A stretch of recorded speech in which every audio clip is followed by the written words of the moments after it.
They say if you walk past the old ash grove plantation when the moon sits low and the magnolia trees begin to weep, you can still hear them, the voices of 3 young women singing from the ruins. The sound is soft, almost mournful, like a hymn caught between heaven and hell. No one dares to go near anymore, not since the night the fire consumed the house, and the daughters of the Whitmore family were never seen again. The town of Ash Grove was little more than a scatter of homes pressed into the red clay of southern Alabama, a place where time moved slower than the summer heat and the air smelled of wood smoke, cotton, and old secrets. The year was 1849, and the Whitmore family's grand plantation stood like a crown upon the hill, its white columns gleaming under the sun. It was the pride of the county, a symbol of wealth and refinement. But to those who lived beneath its shadow, there was something else. Something colder, something that didn't sleep. Before we dive deeper into this disturbing story, make sure to hit that like button and subscribe for more hidden stories. And tell me in the comments, where in the world are you watching from, and what time is it right now for you? I love seeing how far these untold truths reach. The patriarch, Thomas Whitmore, had built his empire on the backs of men he never called by name. He was tall, dignified, with eyes the color of gunmetal and a voice that could quiet a room. His wife Eleanor was frail, almost spectral, rarely seen outside her veranda. But it was their daughters who drew the whispers of both envy and fear. 3 girls, Catherine, Eliza, and Margaret, each born a year apart, each said to possess a strange, ethereal beauty that no one could quite explain. Catherine, the eldest, carried herself with the calm of a woman twice her age. Her dark hair and sharp gaze made her look more like her father than her mother, and her words always weighed more than her years. Eliza, the middle child, was restless. She played piano deep into the night, often singing hymns that no church in town had ever taught. And Margaret, the youngest, she was different, pale as milk, with eyes that shimmered like the river under moonlight. She spoke to no one, at least not anyone the living could see. The locals said the Whitmore girls were cursed. Some claimed the curse had come from a deal their father made, a deal that turned cotton to gold and men to ghosts. Others whispered that the family's wealth had been purchased with something darker, blood spilled in the swamp beyond the magnolia grove. And though most dismissed the stories as superstition, even the bravest men refused to cross the property line after sunset. But it wasn't until the summer of 1849 that the first signs began.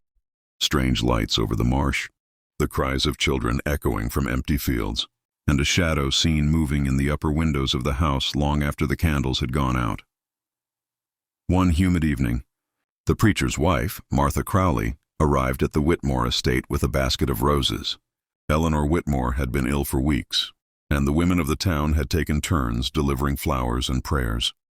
When Martha stepped inside, the air was thick with the smell of burnt wax and something else, something metallic, like rust or old blood. She called out softly, but no one answered.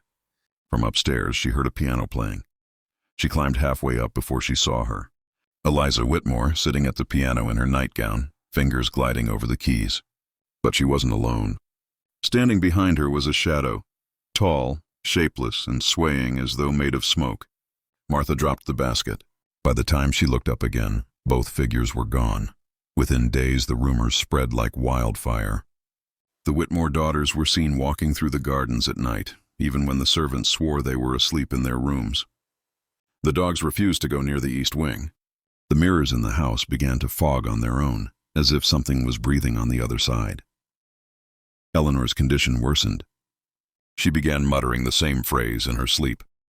"She's come for them. She's come for my girls." Thomas dismissed it as hysteria.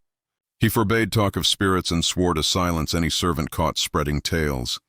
But the more he tried to keep order, the more the house seemed to rebel. The clock stopped.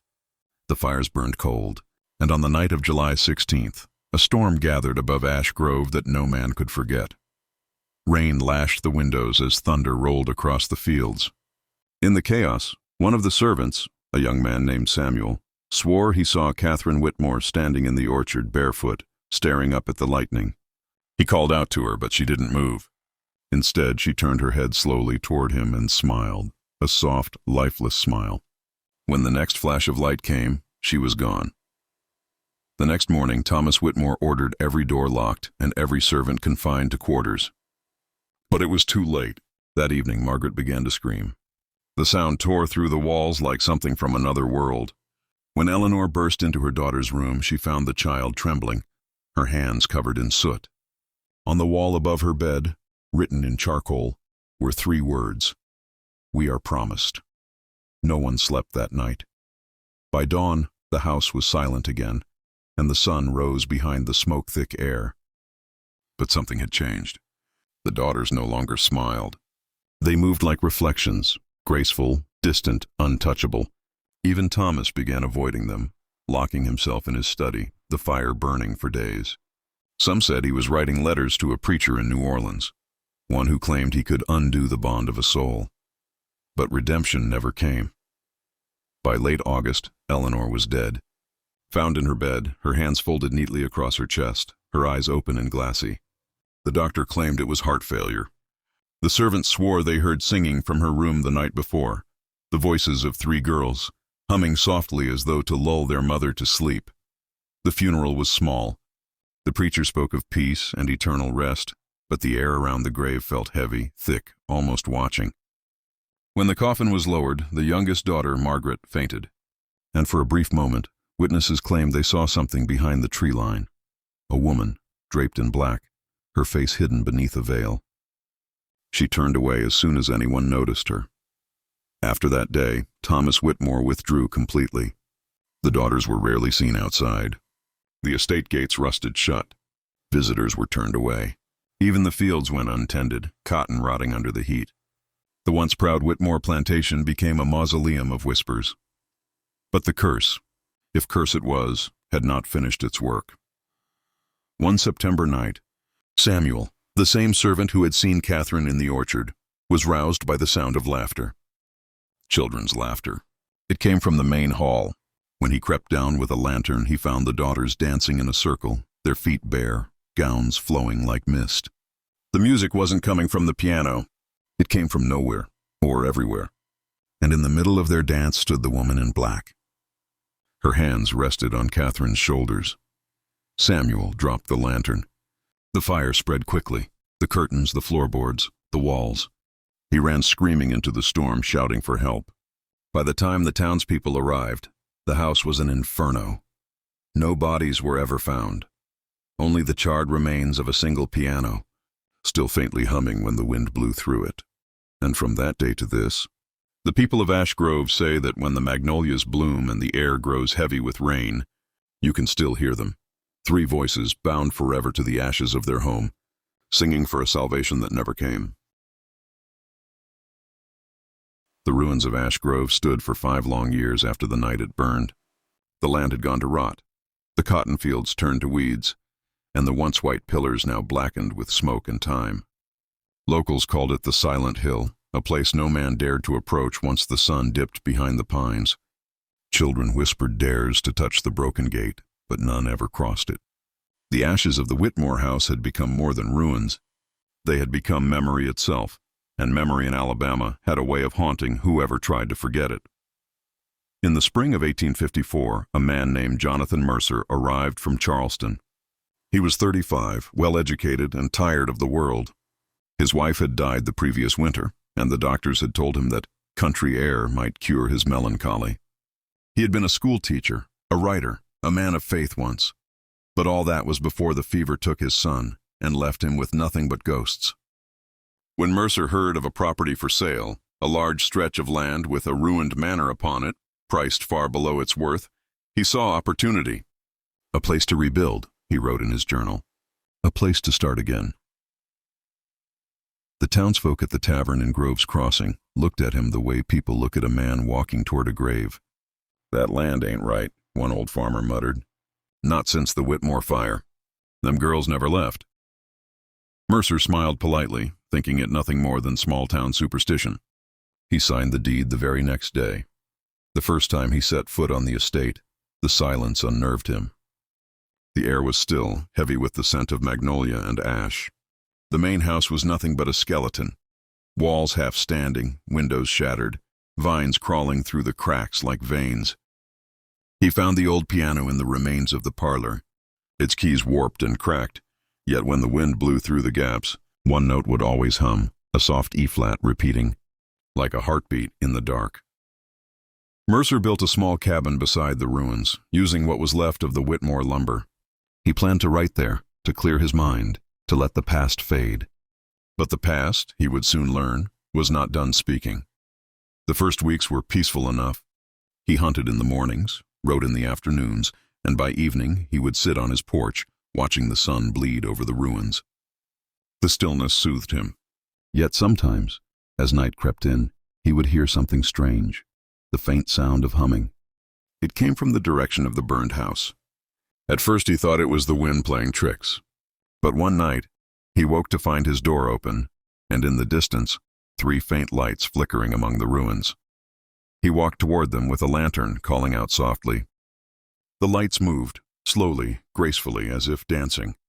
When he reached the edge of the old parlor, the wind shifted, and the scent of lilies filled the air. Then he heard it, a woman's voice clear as moonlight. "You shouldn't have come." The sound came from behind him. He turned sharply, but no one was there. The lights vanished, the air grew cold, and the silence returned heavier than before. Mercer wrote about it in his journal the next morning. Dreams persist into waking. The voice of a woman young but sorrowful. "I feel the presence of memory here. Not evil, but longing. The house remembers." A few days later he began finding things in the dirt. A silver hair comb, a burned locket with the initials CW, a fragment of porcelain shaped like a child's face. He kept them in a box on his desk, intending to return them to the earth once he understood their story. Then came the night of the storm. Lightning crawled across the sky like veins of fire. Mercer sat by candlelight, writing when he heard the piano. Not the wind, not a trick, the piano, actual notes, soft and steady, echoing from the ruins. Against his better judgment, he took his lantern and stepped outside. The rain hit him like glass. The house loomed before him, a shadow against the lightning. Through the frame of what had once been a window, he saw her. A young woman in a white dress, her hair wet and black, her fingers gliding over invisible keys. She turned to him. Her face was pale, beautiful, and hollowed by grief. "Why did you bring the fire back?" she asked. He stumbled backward. The lantern dropped, spilling light across the mud. When he looked up again, she was gone. Only the burned piano stood there, silent and broken. The next morning, Mercer woke to find soot on his hands. His clothes smelled of smoke. He checked his journal, hoping to find last night's events written down, proof of a dream. But on the page, in neat feminine handwriting that wasn't his, was a single line. "We are promised." He didn't write again for days. In town, he asked about the Whitmore family. Old Mrs. Crowley, the preacher's widow, still remembered them. She told him the story, the fire, the daughters, the songs. Her eyes were distant as she spoke. "It weren't no normal fire," she said. "That house burned from the inside. They say the youngest girl called something she shouldn't have. Promised her mother would never die. But when death came for Eleanor, it came hungry." Mercer left that day shaken. He returned home just before dusk and found his cabin door open again. Inside, the air was freezing. The box of relics lay open on his desk. The hair comb, the locket, the porcelain shard, all gone. On the wall, drawn in soot, were 3 small handprints. That night, he dreamed of them. He saw the Whitmore daughters as they once were, dancing in white gowns under the magnolia trees. The sky above them was blood red, the air humming with sorrow. Catherine looked directly at him. "You can set us free," she whispered, "but you must remember what he did." When Mercer awoke, his lantern was still lit. The storm had passed. But the piano note, that same hollow E-flat, played over and over from the ruins. He decided he could no longer live there. He packed his belongings before dawn, loaded his horse, and prepared to leave. But as he passed the gate, he saw something. 3 figures standing among the trees watching him. Their dresses fluttered, though there was no wind. Their faces were pale, almost shining in the faint light. One of them, the youngest, lifted her hand and pointed back toward the house. "It's not done," she said. "The promise is still waiting." Mercer fled Ash Grove that morning and never returned. He would later write to the bishop in Mobile, describing the hauntings, the voices, the dreams. The letter was found sealed inside a drawer of his cabin when a new owner took the land years later. Inside it were his final words. "The daughters are not evil. They are bound, not by choice, but by love twisted into curse. Someone must finish their story, or the land will never rest." The letter was dated October 12, 1854, the same day lightning struck the ruins again, setting them ablaze for a second time. Witnesses claimed they saw 3 figures standing in the firelight, hands joined, singing softly as the walls crumbled. And when morning came, there was nothing left but white ash, magnolia petals, and silence. The year was 1890, and the name Ash Grove had long since faded from Alabama's maps. Where the plantation once stood, only a stretch of wild grass and crooked magnolia trees remained, their roots crawling over the earth like ancient bones. Travelers still spoke of the strange lights sometimes seen beyond the ridge, pale glimmers that flickered at dusk and vanished with the wind. But for most, the story of the Whitmore family had become nothing more than a ghost tale, a warning parents whispered to keep children from wandering too far from home. To Clara Bennett, however, it was a mystery worth chasing. Clara was 29, a writer for the Southern Historical Review, and one of the few women of her time to make a living through research. Her fascination with forgotten histories had brought her from Savannah to the heart of Alabama, following a rumor of a cursed plantation lost to fire and silence. She had grown up hearing whispers of Ash Grove. Her grandmother, once a servant in that very county, used to hum a tune when she thought no one was listening, a tune that Clara would later discover was the same one the Whitmore daughters were said to sing before they vanished. When she arrived at Grove's Crossing by train, the station master looked at her like she'd said a forbidden word. "Ash Grove?" he repeated, his voice uneasy. "Miss, that land's no good.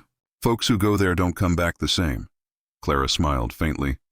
"Then I suppose I'll just have to come back different." She rented a small room at the inn and spent her first evening poring over old parish records. The name Whitmore appeared often, a family of wealth, influence, and tragedy. The eldest daughter, Catherine, was listed as deceased in fire.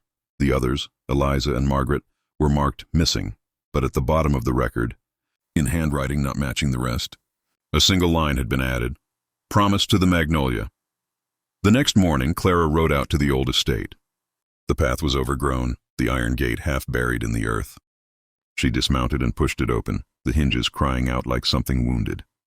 The moment she stepped inside, the air changed, heavier, quieter, as though she'd entered a church whose congregation had long been dead.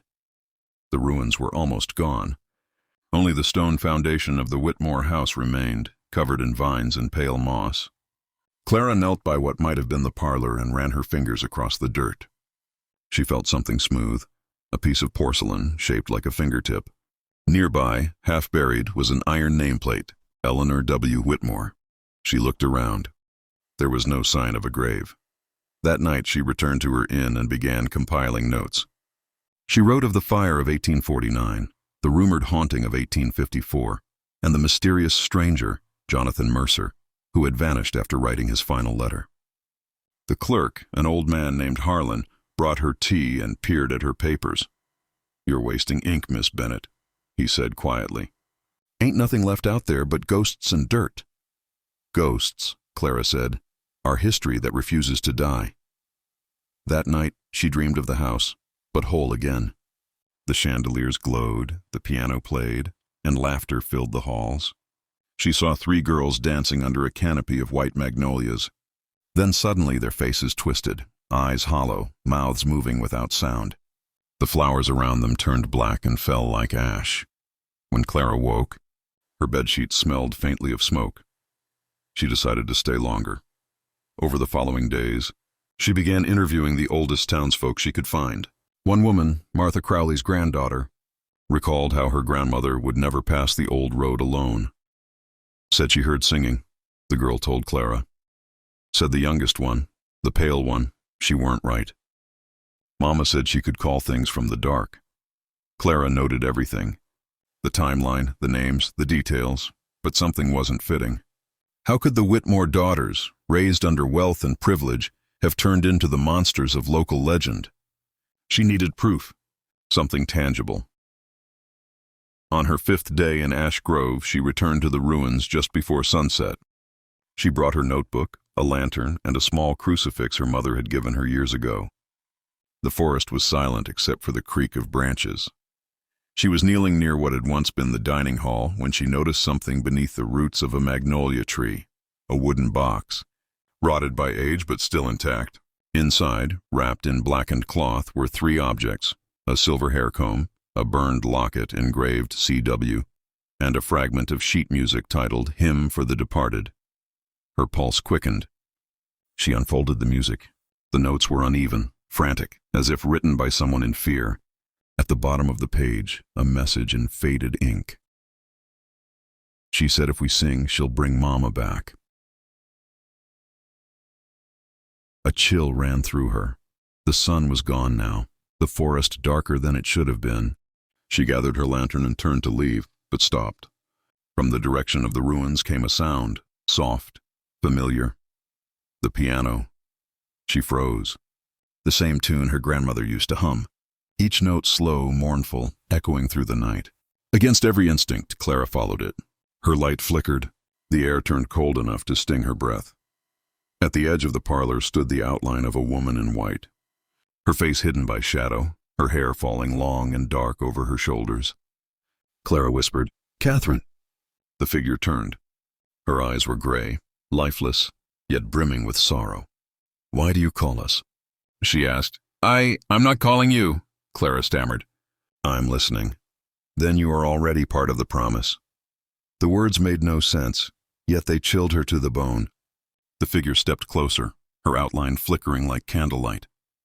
For a moment, Clara saw the other 2 behind her, Eliza, pale as fog, and Margaret, the smallest, her hands clasped like a child's. "He broke it," Catherine said softly. "The man who came, he took what bound us. Now it must be made again." Clara's lantern went out. Darkness swallowed everything. And then, fire. For an instant, she saw the room alive again, the flames licking the walls, the girls screaming, the piano melting into light. She felt the heat on her skin, the suffocation, the desperation. She tried to run, but her body wouldn't move. Someone, something, was holding her hand. When she awoke, it was dawn. She lay in the dirt beside the magnolia tree, her notebook open beside her. Across the final page, written in the same elegant, ghostly script as Jonathan Mercer's journal, were the words, "You have seen. Now you must remember." Her lantern was cold, her hands black with soot. That evening, she left Ash Grove, but she never truly escaped. Over the following months, Clara published a series of essays titled The Cursed Daughters of Alabama. They gained attention across the South, praised for their vivid detail, condemned for their unnatural imagination.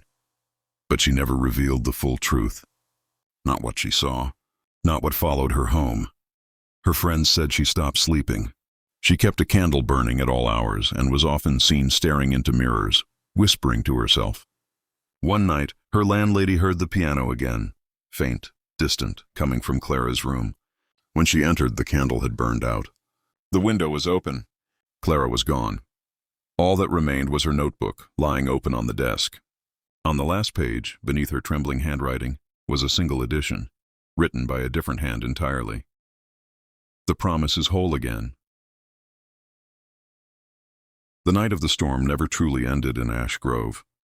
Days passed, but the air remained heavy and electric, as though the clouds refused to let go of what they had taken. The soil outside the plantation glistened with a strange dampness, and the magnolia trees seemed to weep resin instead of sap. Inside the manor, silence pressed against the walls like a physical weight, and every sound, even the faintest footstep, seemed magnified by something unseen. Dr. Emmett Harrow, the family physician who had served the Whitlocks for over a decade, arrived from Montgomery 3 days later. He came at the request of Mrs. Whitlock's surviving kin, though few in town believed there was anything left to save. His carriage wheels left narrow scars through the mud as he approached the estate. When he stepped inside, he found a house that no longer felt like a home. The air smelled faintly of candle wax, damp linen, and something metallic, a ghost of what had been spilled there. Clara Whitlock sat near the fireplace, motionless. Her face was pale as ivory, her eyes hollow. She had not spoken a word since the storm. When the doctor asked about her sisters, she looked up slowly, her lips trembling, and whispered, "They're still here." Harrow thought she meant their graves. But when he looked into her eyes, he saw something far deeper than grief. He saw belief. And for the first time in his long career, the doctor found himself afraid, not of disease, but of the quiet certainty that madness had taken root inside this house. He spent hours moving through the manor, each room untouched, preserved as if the girls might walk in at any moment. The piano in the parlor still held faint fingerprints in its dust.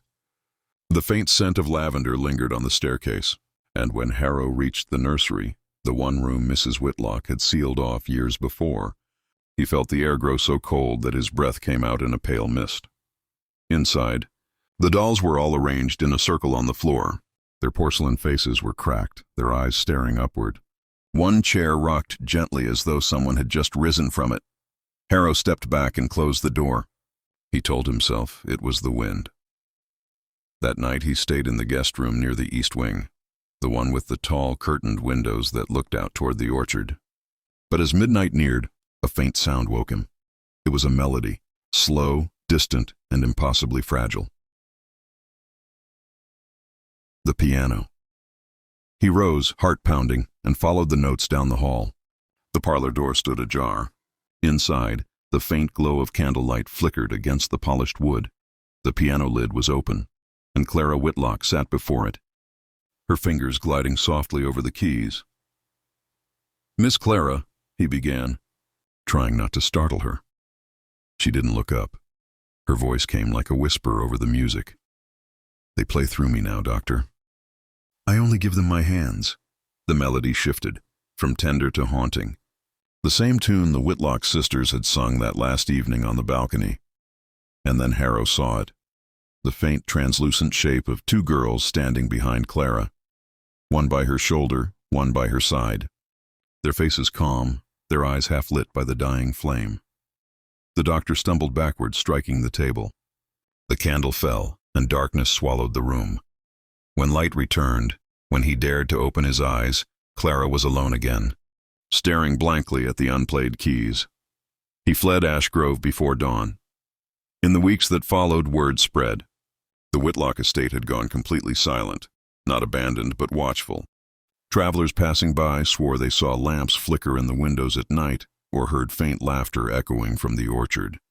Some said they saw three girls in white walking along the edge of the woods, their hair loose, their bare feet never touching the mud. Ash Grove became a place people avoided after sundown. Its roads grew wild, its fences collapsed, and the nearby chapel held a sermon each week for the restless souls of the Whitlock daughters. But even those who prayed hardest never truly believed the house was empty. Then, in the autumn of 1852, 3 years after the storm, a man named Silas Pruitt, a northern land surveyor, came through Alabama to purchase unused property. He ignored the local warnings and paid a shockingly low price for Ash Grove. He saw no ghosts, only opportunity. He wrote to his wife in Charleston that the manor would be restored by spring, but his letters stopped in November. When a search party finally reached the estate, they found the doors sealed from the inside. The parlor was coated in dust except for a single fresh footprint leading to the piano bench. And on the keys, etched faintly into the ivory, were words no one could explain. "We are not gone. We are only waiting." The searchers left the house untouched after that. The government seized the land years later, and the manor eventually fell to ruin. But locals still claim that if you walk near the old orchard on a quiet night, you can hear a soft melody carried on the wind, 3 voices humming in harmony, just beyond the trees. And somewhere between the broken walls and the empty piano room, the story of the daughters of Ash Grove lingers, not as a legend, but as a wound that refuses to close. The years had not been kind to Ash Grove. By the time the war between the states drew close, the manor was little more than a carcass of its former self. The shutters rotted, the veranda sagging, and the garden swallowed by kudzu. Yet even in ruin, the house held a kind of cruel grace. The locals said it looked the same in moonlight as it had the night the Whitlock sisters vanished, as though the house itself refused to decay. In the autumn of 1860, a young Confederate courier named Elias Rowan took shelter there during a violent thunderstorm. His horse had thrown a shoe on the main road, and with the rain hammering down, the hollow shape of the manor felt like salvation. He broke through the swollen front door and stumbled inside, dripping and breathless, unaware that every step he took echoed in a place where sound had long since died. The house was dark, but not empty. The faint smell of lilies lingered in the air, fresh, not old. The dust was disturbed, and the faintest trails of footprints marked the hallway carpets. Elias called out, thinking someone might live there still. A voice answered. It was soft, melodic, and heartbreakingly gentle. "Welcome home." He turned. A girl stood halfway up the grand staircase. She wore a pale gown that shimmered slightly in the lightning flashes, her long hair falling like a shadow. Elias, thinking her human, stammered an apology for breaking in, but before he could finish, she smiled and vanished into the dark. Against his better sense, Elias followed. He climbed the staircase slowly, calling out into the halls. When he reached the upper landing, he saw 3 bedroom doors slightly open, faint candlelight flickering from within. The air grew cold enough to sting his breath. From the first room came the faint sound of humming. From the second, a girl's laughter. And from the third, silence so deep it felt alive. He stepped into the first room. The air smelled of rosewater. A child's dress lay across the bed, perfectly pressed. The window curtains moved gently, though the glass was unbroken. He could swear he heard someone breathing beside him, close, shallow, careful. But when he turned, there was no one there. He moved to the second room. There he found a vanity mirror coated in dust, except for one perfect handprint. He leaned closer, squinting through the gloom, when suddenly the reflection behind him changed. For a single heartbeat, he saw 3 women standing there, their eyes black as coal, their faces pale as frost. He stumbled back, drawing his pistol, but the vision was gone. Only his own reflection stared back, trembling. As he turned to flee, the door slammed shut. The candlelight dimmed, and from the walls came the low, mournful sound of a piano note, drawn out, deliberate. Another note followed. Then another. Elias dropped to his knees, clutching his ears as the melody built.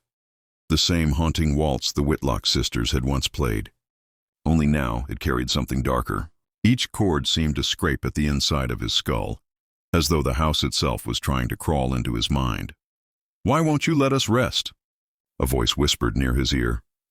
He turned and saw her again, the girl from the stairs, her eyes now wide with sorrow. "They buried us wrong," she said. "They left us to the worms, but our souls stayed here, bound to the lie." Elias, trembling, asked, "What lie?" But she only smiled, a broken, knowing smile. "Ask the mother." And just like that, the candle blew out. When he came to, the storm had passed. Morning sunlight poured weakly through the cracks in the shutters. The rooms were silent again. Elias staggered outside, half believing he'd dreamed it. But when he reached his horse, he saw something that froze him where he stood. Carved into the wet earth beside the carriage path were 3 words, shallow, uneven, but unmistakable. She buried us. He left without looking back. But the story didn't end there. That spring, the Confederate Army requisitioned the Ash Grove estate as a field hospital. Dozens of soldiers were brought in wounded, fevered, and dying. Nurses reported strange things, bed sheets pulling themselves tight, whispers echoing through the corridors, and instruments vanishing overnight. One young medic swore he saw 3 girls standing at the end of the main hall during the night watch, staring as if counting the bodies. And in the midst of this haunting chaos, a nurse named Martha Givens discovered something buried beneath the rose garden while disposing of bloody linens. Her shovel struck wood, an old half-rotted box no bigger than a child's coffin. Inside were 3 small skeletons wrapped in linen, the bones arranged with a mother's care. Pinned to one of the shrouds was a fragment of parchment, faded, written in a woman's hand. The ink was smudged, but one line was still legible. "Forgive me, my daughters. The fever took you first, and madness took me after."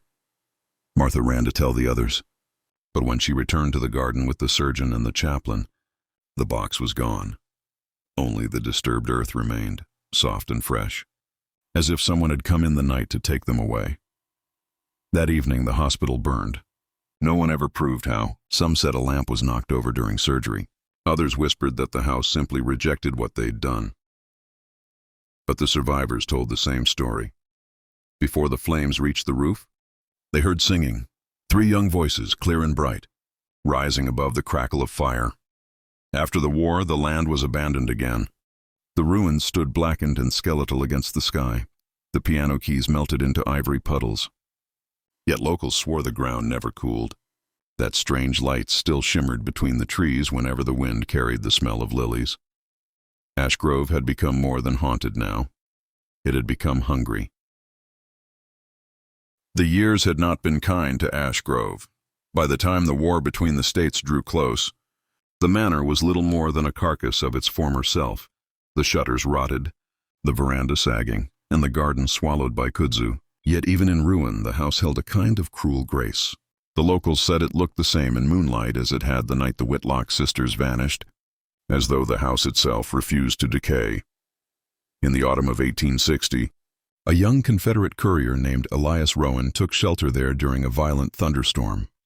His horse had thrown a shoe on the main road, and with the rain hammering down, the hollow shape of the manor felt like salvation. He broke through the swollen front door and stumbled inside, dripping and breathless, unaware that every step he took echoed in a place where sound had long since died. The house was dark, but not empty. The faint smell of lilies lingered in the air, fresh, not old. The dust was disturbed, and the faintest trails of footprints marked the hallway carpets.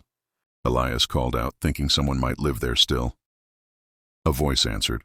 It was soft, melodic, and heartbreakingly gentle. "Welcome home." He turned.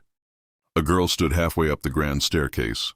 She wore a pale gown that shimmered slightly in the lightning flashes, her long hair falling like a shadow. Elias, thinking her human, stammered an apology for breaking in, but before he could finish, she smiled and vanished into the dark. Against his better sense, Elias followed. He climbed the staircase slowly, calling out into the halls. When he reached the upper landing, he saw 3 bedroom doors slightly open, faint candlelight flickering from within. The air grew cold enough to sting his breath. From the first room came the faint sound of humming. From the second, a girl's laughter. And from the third, silence so deep it felt alive. He stepped into the first room. The air smelled of rosewater. A child's dress lay across the bed, perfectly pressed. The window curtains moved gently, though the glass was unbroken. He could swear he heard someone breathing beside him, close, shallow, careful. But when he turned, there was no one there. He moved to the second room. There he found a vanity mirror coated in dust, except for one perfect handprint. He leaned closer, squinting through the gloom, when suddenly the reflection behind him changed. For a single heartbeat, he saw 3 women standing there, their eyes black as coal, their faces pale as frost. He stumbled back, drawing his pistol, but the vision was gone. Only his own reflection stared back, trembling. As he turned to flee, the door slammed shut. The candlelight dimmed, and from the walls came the low, mournful sound of a piano note, drawn out, deliberate.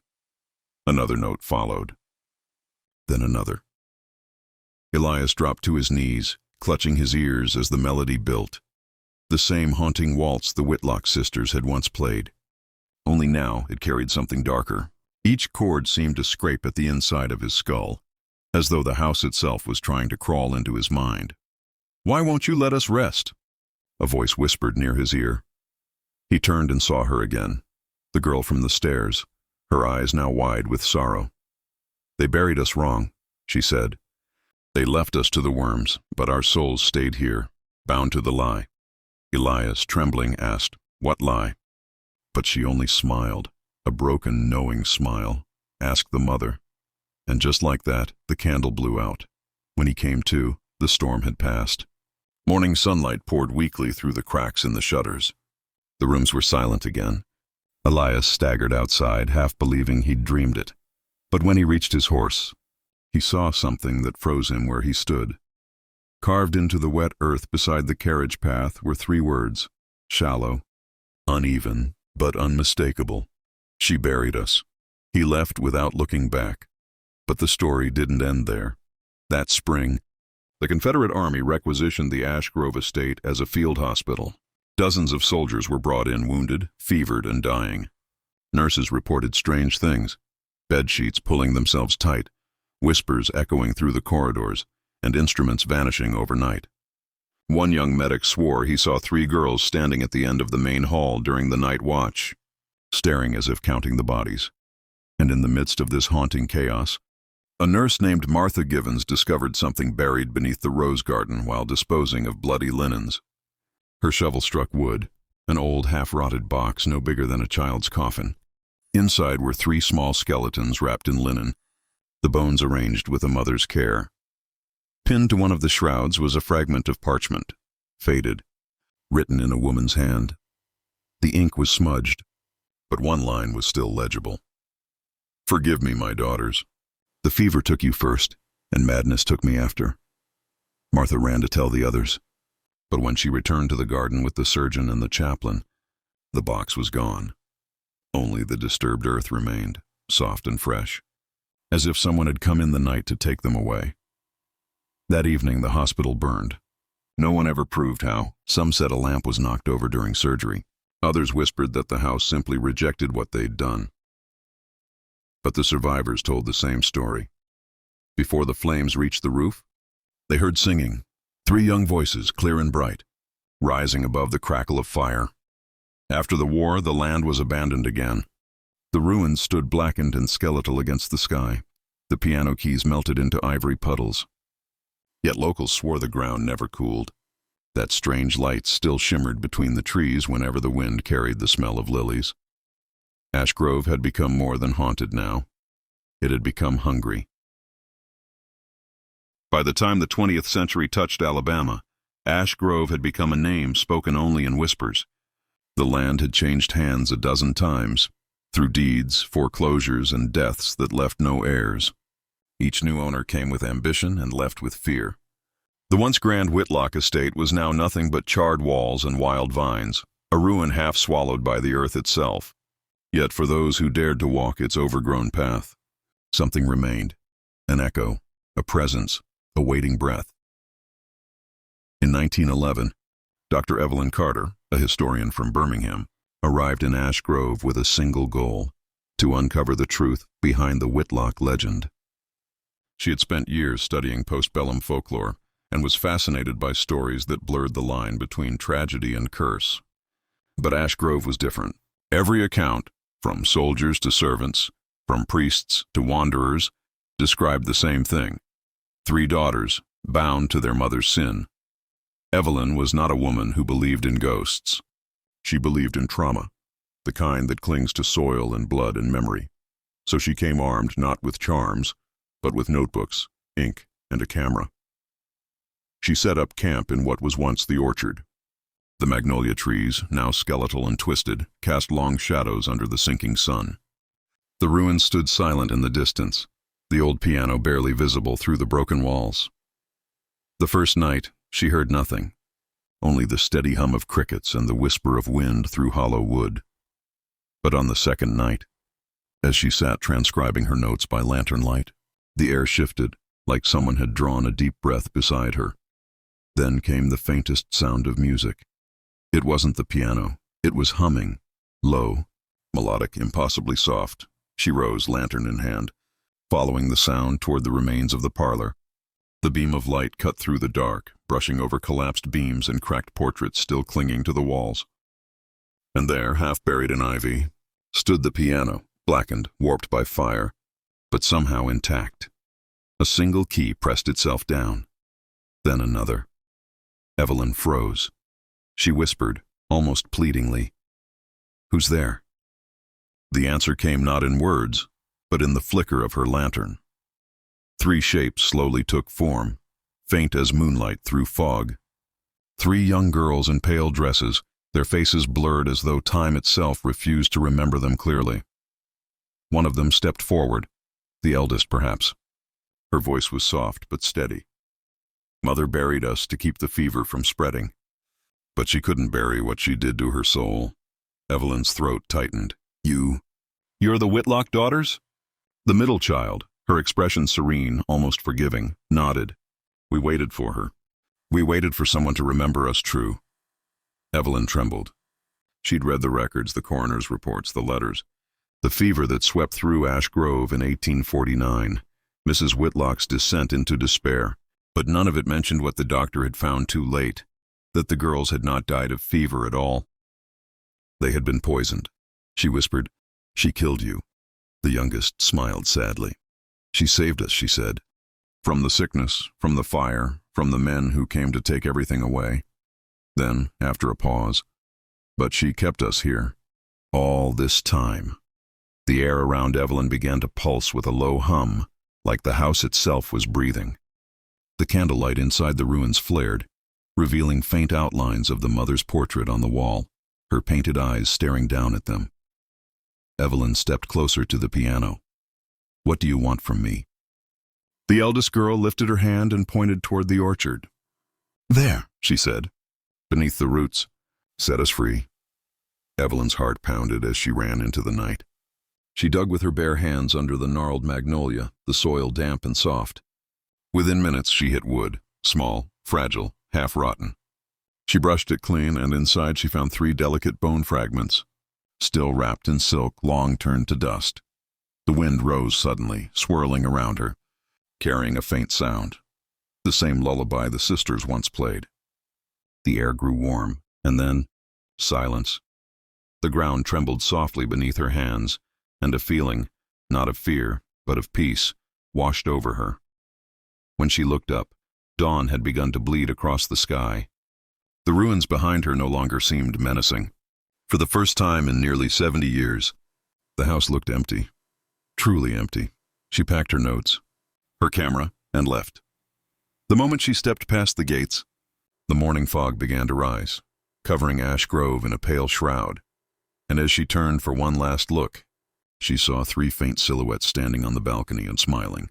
Weeks later, Evelyn presented her findings to the Historical Society of Alabama. Her photographs, though expertly developed, showed nothing but light distortions where she had seen the girls. Her notes were clear, her logic sound. Yet when she spoke of them, her voice trembled like someone who had seen not ghosts, but souls. She concluded her report with one final line, handwritten beneath the last page. Ash Grove is silent now. The daughters rest, but the land remembers. That night the ruins finally collapsed under their own weight. Locals said they heard the piano play one last time, a soft chord that drifted into the wind and never returned. Today, nothing remains of the Whitlock estate but wild magnolia trees and a plaque marking its place. Visitors say the air feels warmer there, gentler somehow. But when the breeze passes through the branches, it carries a faint melody, a song too old to belong to the living. And though Ash Grove is gone, its story still lingers, of love twisted by fear, of innocence bound by silence, and of 3 daughters who waited through time to be remembered. If you love the darkness, stay with us. Subscribe before the lights go out.